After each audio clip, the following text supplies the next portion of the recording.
Hit TV YouTube channels లో మీ వ్యాపార ప్రకటనలకు మరియు ప్రమోషనల్ ఇంటర్వ్యూస్ కోసం వెంటనే సంప్రదించండి.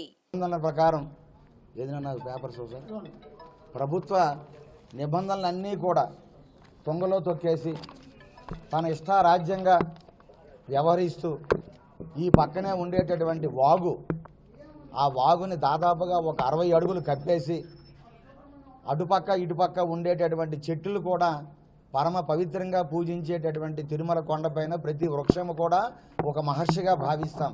అలాంటి వృక్షాలు దాదాపుగా వందలాది వృక్షాలన్నీ కూడా నేలని కూల్చేసి ఆ వాగుని కప్పేసి ఇటుపక్క అక్రమ కట్టడాన్ని పెంచి నిబంధనలకి కేవలంగా 4 అంతస్తుల వరకు మాత్రమే నిర్మాణం చేసుకోమని అవకాశం ఇస్తే అటువంటిది 6 ఫ్లోర్ల వరకు కూడా ఆయన అటుపక్క ఇటుపక్క నిబంధనల్ని అతిక్రమించడమే కాకుండా అలాగే ఈ 3 పక్కల కూడా 3.5 మీటర్లు సేఫ్టీ, ఏదైనా ప్రమాదం జరిగితే ఆ ఫైర్ ఇంజిన్ కానీ ఏదైనా చక్కగా వెళ్ళడానికి కూడా కనీసం ఒక అడుగు చోటు కూడా లేకుండా పూర్తిగా ఆయన చేతుల్లో అధికారం ఉన్నది. జగన్మోహన్ రెడ్డి గారు అధికారాన్ని అడ్డుపెట్టుకొని ఆయన ఇష్టానుసారంగా వ్యవహరించి చాలా అన్యాయంగా ఈ కట్టడాన్ని చేశారు. ఎంత దారుణం అంటే కనీస ఏవైనా తుఫాన్లు వచ్చేటప్పుడు, వరదలు వచ్చేటప్పుడు విశాలంగా 80 అడుగులు దూరంగా ఉండే వాగుని 20 అడుగులు కుదించేశారు. రేపు వరద కానీ ఏవైనా తుఫాన్ల సమయంలో నీరు ప్రవహిస్తే ఆ వాగులో ఉండే గ్రావెల్ మొత్తం కొట్టుకుపోవడమే కాకుండా లోనకి గుచ్చేసి మొత్తం బిల్డింగే డ్యామేజ్ అయిపోయే ప్రమాదం ఉంది, కూలిపోయే ప్రమాదం ఉన్నది. ఇప్పటికే మీ అందరూ మీడియా ముఖంగా చూశారు, ఒక భీము పూర్తిగా కిందకి వంగిపోతూ ఉన్నది. అంటే నిబంధనలకు విరుద్ధంగా చాలా బరువు వేయడం వలన అప్పుడే భీము కిందకి అది వంగింది. అంటే భవిష్యత్తులో కొద్ది నెలల్లో కొద్ది రోజుల్లో ఏదైనా ప్రమాదం జరగవచ్చు. రేపు మరి ఏదైనా ప్రమాదం జరిగితే ఆ రోజు ఇక్కడ ఉండే భక్తులకు ఏదైనా కష్టం వచ్చి చనిపోతే ఎవరి బాధ్యత? విశాఖ శారదాపీఠాధిపతి వహిస్తాడా, లేకపోతే టీటీడీ వాళ్ళు వహిస్తారా? ఈ మత్స అనేది వెంకటేశ్వర స్వామి మీద పడిపోతుంది కదా.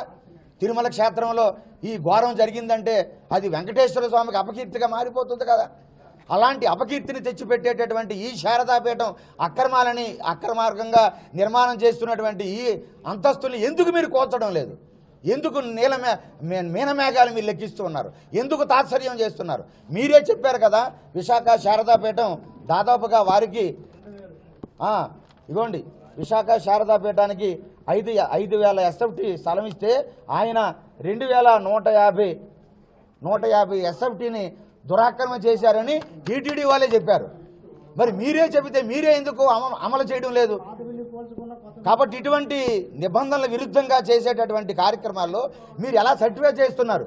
ఇదంతా బాగుందని ఫైర్ సర్టిఫికేట్లు మీరు ఎలాగ ఇస్తున్నారు? అంటే భక్తుల భద్రత మీకు అక్కర్లేదా?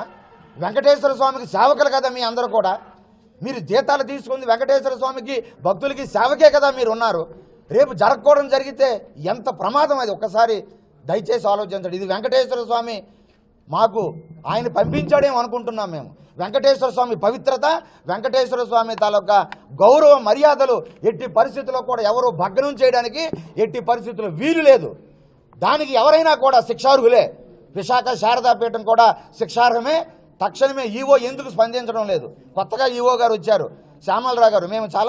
నేను ఆయన వచ్చిన వెంటనే ఆ అన్నదానాన్ని క్యూ కాంప్లెక్స్ అన్ని చూశారు, చాలా సంతోషించాం. మేము అన్నప్రసాదం తిన్నా బాగానే ఉంది. కానీ మీరు ఇన్ని పనులు చేసే మంచి పనులు చేయడానికి సిద్ధంగా ఉన్న మీరు ఈ అక్రమ కట్టాన్ని ఎందుకు మీరు కోల్చడంలే? నిబంధనల విరుద్ధంగా ఉన్నదని మీరే చెప్తున్నారు కదా. మరి కాబట్టి తక్షణమే భక్తుల సౌకర్యం కోసం వెంకటేశ్వర స్వామికి ఎటువంటి అపకీర్తి రాకూడదు, ఆయనకి ఏ మచ్చ రాకూడదు, ఎట్టి పరిస్థితుల్లో స్వామిగానే ఉండాలి. ఆయన తాలూకా కీర్తి ప్రతిష్టలు దేశాలు వ్యాప్తించాలి తప్ప ఎక్కడా కూడా చెడ్డ పేరు అనేది రాకుండా ఉండాలని ఇక్కడ ఉండే అధికారులు కోరుకుంటే తక్షణమే ఈ అక్రమ కట్టాలు కోల్చండి. మీరు కోల్చకపోతే హిందూ సమాజం యావత్తు కూడా మేము అనేక రకాలుగా ఇక్కడ వెంకటేశ్వర స్వామి కోసం, మా దైవం కోసం, మా స్వామి కోసం మేము ఏ త్యాగానికైనా సిద్ధంగా ఉన్నామని మేము మరీ తెలియజేసుకుంటూ తక్షణమే వెంకటేశ్వర స్వామి డిపార్ట్మెంట్ ఏదైతే ఉన్నారో ఇక్కడికి రావాలి. ఇక్కడ మేము ఉంటున్నాం, మాకు సమాధానం చెప్పాలి. ఈవో గారు ఫోన్ లిఫ్ట్ చేయడం లేదు, వెంకటేశ్వర స్వామి అక్కడ ఉండేటువంటి స్టాఫ్ కూడా స్పందించడం లేదు. ఎందుకు మీరు స్పందించడం లేదు? భక్తులు సౌకర్యం కోసం మేము ఇన్ని ఫోన్లు చేసినా మాట్లాడడం లేదు, వస్తామంటున్నారు, తప్పించుకుంటున్నారు. ఇది చాలా అపచారం, ఇది విరుద్ధం కూడా. తక్షణమే స్వామికి న్యాయం జరగాలని మేము కోరుతున్నాం.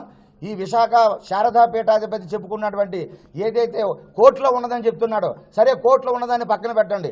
పాత బిల్డింగ్ ఉంది, పాత బిల్డింగ్ కూడా చుట్టూ సేఫ్టీ మెజర్స్ లేవు, నిబంధనల విరుద్ధంగా ఉన్నాయి. కేవలం 4 అంతస్తులకి అనుమతిస్తే పాత బిల్డింగ్ కూడా ఆయన 6 అంతస్తులు కట్టాడు. ఇది నిబంధన విరుద్ధం కాదా? మరి ఎందుకు ఏం చేస్తున్నారు మీరు? కనీసం అన్నం పెడుతున్నాడు ఎవరికైనా?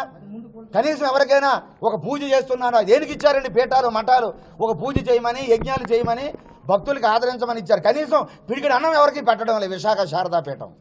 ఒక సామాన్యమైన భక్తుడికి కూడా రేట్లు గదులు రేట్లు చెప్పి పెళ్లిళ్ళు చేసి డబ్బులు సంపాదించుకుంటున్నారు. వ్యాపార కేంద్రంగా, వ్యాపార పీఠాలుగా పెట్టుకొని నడుపుతున్నారు తప్ప ఒక సామాన్యమైన భక్తుడిని కూడా అగ్ని చేర్చుకునే పరిస్థితి ఇక్కడ లేదు. అలాంటప్పుడు ఎందుకు ఈ చోటు, ఎందుకు ఈ భవనం ఇవ్వాలి? వెంకటేశ్వర స్వామి భక్తులకి సేవ చేయు, వెంకటేశ్వర స్వామిని మాయ చేస్తారు. రేపు ఏదైనా జరిగితే ఆ మచ్చ వెంకటేశ్వర స్వామి మీద పడిపోతుంది. ఇక్కడ ఏమైనా తుఫాన్లు వచ్చి వరదలు వస్తే ఆ గదుల్లోకి నీరు వెళ్ళిపోయి ఎవరైనా చనిపోతే ఆ మచ్చ కూడా వెంకటేశ్వర స్వామి భరించాలి. ఇంతగా చేస్తున్న మీకు ఎందుకు క్షమించాలి? ఎందుకు క్షమిస్తున్నారు అధికారులు? కాబట్టి తక్షణమే ఇది కూర్చాలని మేము మరీ డిమాండ్ చేస్తున్నాం. మరి దీనిపైన కూర్చకపోతే ఏదైతే చంద్రబాబు నాయుడు గారు బాగుండాలి, పవన్ కళ్యాణ్ గారు బాగుండాలి, నరేంద్ర మోదీ గారు బాగుండాలి, కూటమి ప్రభుత్వం చక్కగా ఉండాలి, వెంకటేశ్వర స్వామి ఆశీస్సులు అందించాలని మేము కోరుకుంటున్నాం. ఏదైతే చంద్రబాబు నాయుడు గారు వెంకటేశ్వర స్వామి సాక్షిగా నేను ప్రక్షాళన చేస్తున్నాను అన్నారో దాన్ని దయచేసి నిలబెట్టుకొని ఇక్కడ ఉండేటువంటి యంత్రాంగం దయచేసి పాత ప్రభుత్వం ఉందనుకోకండి, కొత్త ప్రభుత్వం వచ్చింది, అధికారులు స్పందించాలి. పాత ప్రభుత్వం లాగా మేము ఇష్టానుసారం చేస్తామంటే మీ ఆటలు సాగవు చెప్తున్నాం. మేము ముఖ్యమంత్రి గారి దృష్టిలో ఇప్పుడు పెడతాం. ఇక్కడ జరిగే ప్రతి పిన్ టు పిన్ మీద ముఖ్యమంత్రి గారు మేము కలుస్తున్నాం. పవన్ కళ్యాణ్ గారి దృష్టిలో కూడా పెడుతున్నాం, బీజేపీ పెద్దలకు కూడా పెడుతున్నాం. తక్షణమే డిపార్ట్మెంటు మీనమేషాలు లెక్కించకుండా త్వరగా వచ్చి ఈ అక్రమ కడ్డాన్ని తొలగించాలని, ఒకవేళ కోర్టులో ఉంటే పాత కడ్డానైనా తొలగించండి. పాత కడ్డానికి కూడా ఏ నిబంధనలు లేవు, పాత బిల్డింగ్కి కూడా ఏ నామ్స్ కూడా లేవు, అన్నీ కూడా వ్యతిరేకంగా ఉన్నాయి, ఉల్లంఘనలతో ఉన్నాయి. దాన్ని తొలగించండి. ఇక్కడ పీఠం ఉండేటువంటి తొలగించడానికి ఇబ్బంది ఉండ అంటారా? రేపు భక్తులకు ఏ అసౌకర్యం జరిగినా అది మాయన మచ్చగా పడిపోతుంది. వెంకటేశ్వర స్వామికి మాయన మచ్చ వస్తే మేము మా ప్రాణాలు త్యాగం చేస్తాం తప్ప స్వామికి ఎట్టి పరిస్థితుల్లో ఆయన పవిత్రత భంగం కలగనేమో. దానికోసం మేము పోరాడుతున్నాం, వెంకటేశ్వర స్వామి కోసం మేము మాట్లాడుతున్నాం. వెంకటేశ్వర స్వామి కీర్తి ప్రతిష్టలు పెరగాలని మేము కోరుకుంటున్నాం తప్ప నిబంధనల విరుద్ధంగా జరిగేటటువంటి ఈ కట్టడాలు తొలగించకపోతే రేపు వరదలు వచ్చేటప్పుడు బిల్డింగ్ కూలిపోతుంది, మొత్తం వాకి కప్పేసరి మీద ప్రత్యక్షంగా మీడియా మిత్రులు అందరూ చూశారు. రేపు జరిగే ప్రమాదానికి ఎవరు బాధ్యులు? ఏదైనా జరిగితే ఎంతటి తీరని అది లోటు పూర్తి చేయని లోటు అయిపోతుంది. కాబట్టి స్పందించి ఈ అక్రమ కట్టాలు తొలగించాలని మరీ మేము డిమాండ్ చేస్తున్నామండి. నమో వెంకటేశాయ, నమో వెంకటేశాయ. తప్పనిసరిగా అండి. ఇప్పుడు ఈవో గారితో మాట్లాడాం, ఆయన వస్తామన్నారు, చూస్తాం ఎంతవరకు వస్తారు అనేది. సీసీ గారితో మాట్లాడాం, తొందరగా చెప్పి మేము వస్తామని అన్నారు, ఇక్కడ ఉంటాం మేము. వారు స్పందించకపోతే తప్పనిసరిగా చంద్రబాబు నాయుడు గారు ముఖ్యమంత్రి గారికి కలుస్తాం. అలాగే పవన్ కళ్యాణ్ గారికి బీజేపీ పెద్దలకు దృష్టిలో పెట్టి ఈ విషయం ఎక్కడితో మేము విడిచిపెట్టమండి. ఎందుకంటే ఇది చాలా సీరియస్ ఇష్యూ. ఇది చాలా మీరు చూశారు, భీమ్ కూడా ఎప్పుడే వంగిపోయింది. ఎందుకు? బరువు పెరిగిపోయింది. ఒక గాడి మీద 100 కేజీలు వేసామనుకోండి మోస్తుంది, మరొక 100 కేజీలు వేస్తే అలాగే ఇప్పుడు ఈ పరిస్థితి అయిపోయింది. వాగులో కట్టేసి వాగుని కప్పి పెంచారు. వాగులో ఎప్పుడు ప్రొటెక్షన్ ఉంటుందండి, గ్రావెల్ గట్టిగా ఉండదు. నమో వెంకటేష్. హిట్ టీవీ యాప్ ని డౌన్లోడ్ చేసుకోండి. ఇందులో short news, live news, entertainment movies అన్ని అవైలబుల్ గా ఉన్నాయి. Please download hit TV app. Hit TV app ని ఫ్రీగా డౌన్లోడ్ చేసుకోండి.